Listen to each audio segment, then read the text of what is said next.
नमस्कार जय Jagannath mama's kitchen को आपण मन को स्वागत। फ्रेंड्स मु आज नहीं आसी लंकार एक रेसिपी। आसंतु प्रस्तुत करिबा लंकार रेसिपीटी।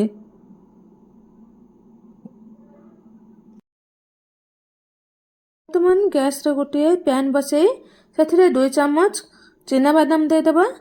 चिना बादाम को टिके भाजी नेबा। भाजी सारिबा परे से 2 चम्मच नड़िया दे देबा। नड़िया और चिना बादाम को टिके समय भाजी नबा। आपण पाखरे जदि सुखिला नड़िया थिबे सुखिला नड़िया देबे, नहले आपण नॉर्मल नड़िया मध्य देई एहिपरि भाजी नेबे। वर्तमान गोटे चम्मच राशि दे दबा। राशि को देई टिके भाजी नबा। भाजी सारिबा परे गोटे चम्मच जीरा दे देबा। जीरा को मध्य टिके भाजी नबा। भाजी सारिबा परे सेथिरे पान मधुरी दे देबा। पान मधुरी देबा संगे संगे हमें गैस बंद कर देबा। पैन ले थिबा गरम रे हमर ए सब भलो भाबरे भाजी हे जिवो। आ गैस जमा लगेबा नहीं, गैस को बंद कर नबा।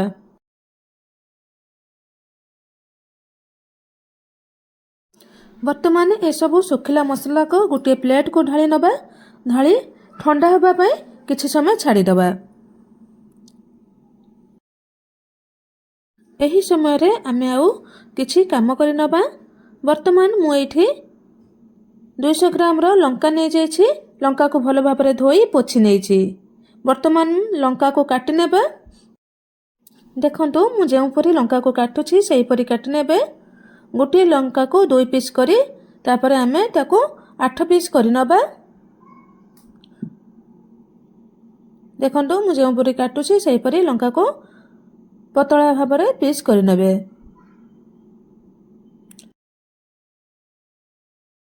एही रेसिपी करिपा पई आपण अल्प राग थिबा लंका नेबे, नहले जमा राग नथिबा लंका नेबे। बेसी राग थिबा लंका नेबे नहीं।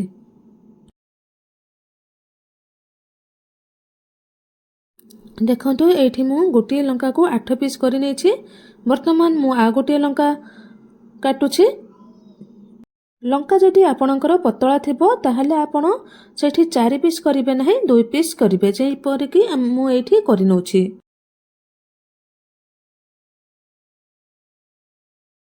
लंका बेसी पतला हे गले बेसी सिजी जिवो, टेस्ट भलो आसीबो नहीं।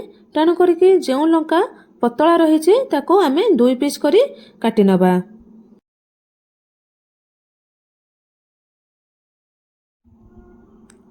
देखंतु एठी मु सब लंका गुडी को काटि नेछि। वर्तमान हमर सुखिला मसला गुडी को ठंडा हे गलाने। वर्तमान आमे सेही मसला गुडी को ग्राइंड करि नबा। दरदरा करी ग्राइंड करि नबा।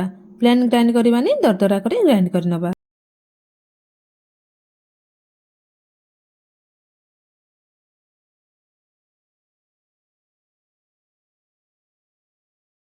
देखंतु एठी मसला गुडी को मु ग्राइंड करि आनछि। दरदरा हे ग्राइंड हेछि। एही मसला रो 50% मु यूज करिबी आ 50% स्टोर करी रखि नेबे।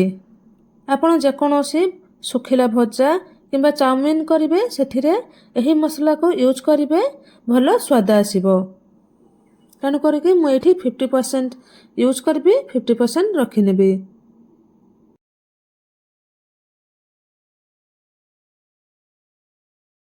वर्तमान मु एठी गैस रे गोटे पैन बसे नेछि। पैन बसे सेठरे किछि सोरिष तेल दे देछि।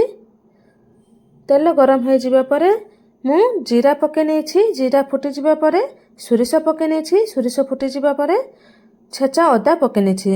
ए सब को पके टिके भलो भाबरे भाजी नेछि। भाजी हे सारिबा परे रखिथिबा लंका को सेथिरे दे देछि।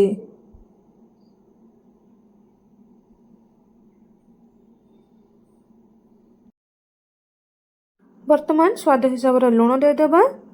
हळदी पाउडर दे देबा। ए सब दे सारिबा परे भलो भाबरे मिसे नेबा।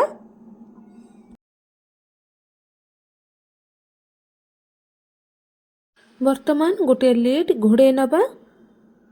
30 सेकंड पय घोड़ेबा। बेसी समय घोड़ेबा नहीं, कारण बेसी समय घोड़े देले बेसी सिजी जिवो। बेसी सिजी गले रेसिपीटी भलो लागबो नहीं। तेणु करी 30 सेकेंड घोड़ेबा। ଲିଡ୍ ବାହାର କରିସାରିବା ପରେ ଏହିପରି ଟିକେ ଭାଜି ନେବା।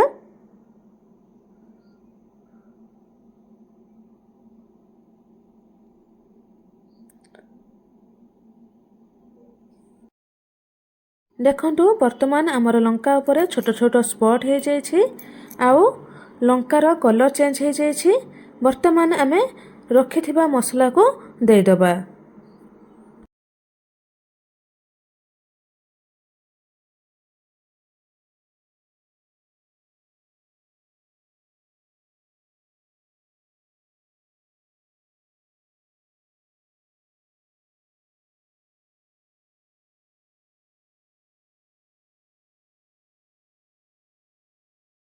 ବର୍ତ୍ତମାନ ଆଉ 30 ସେକେଣ୍ଡ ପାଇଁ ଲିଡ୍କୁ ଆମେ ଘୋଡ଼େଇ ନେବା। ଘୋଡ଼େଇ ନେବା ଦ୍ୱାରା ଦେଇଥିବା ମସଲା ସେହି ଲଙ୍କାରେ ଭଲ ଭାବରେ ମିଶିଯିବ। ତେଣୁ କରିକି କେବଳ 30 ସେକେଣ୍ଡ ପାଇଁ ଘୋଡ଼େଇ ନେବା, ବେଶୀ ଘୋଡ଼େଇବା ନାହିଁ, ବେଶୀ ସିଝିଗଲେ ଭଲ ଲାଗିବ ନାହିଁ। ତେଣୁ କରିକି 30 ସେକେଣ୍ଡ ପାଇଁ ଆମେ ଘୋଡ଼େଇ ନେବା।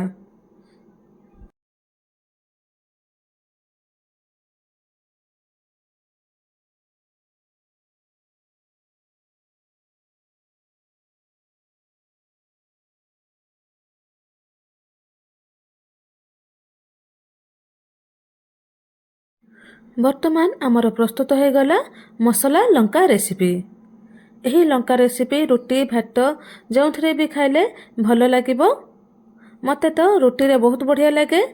ଆପଣଙ୍କୁ କେଉଁଥିରେ ଭଲ ଲାଗେ ଆପଣ କମେଣ୍ଟରେ ଜଣାଇବେ। ଏହି ରେସିପିଟି ଭଲ ଲାଗିଥିଲେ ଲାଇକ୍, ସେୟାର, ସବସ୍କ୍ରାଇବ୍ କରିବେ। ରହୁଛି। ଧନ୍ୟବାଦ। ଜୟ ଜଗନ୍ନାଥ। ପୁଣି ଥରେ ଦେଖା ହେବ ଆଉ ଏକ ନୂଆ ଭିଡ଼ିଓରେ।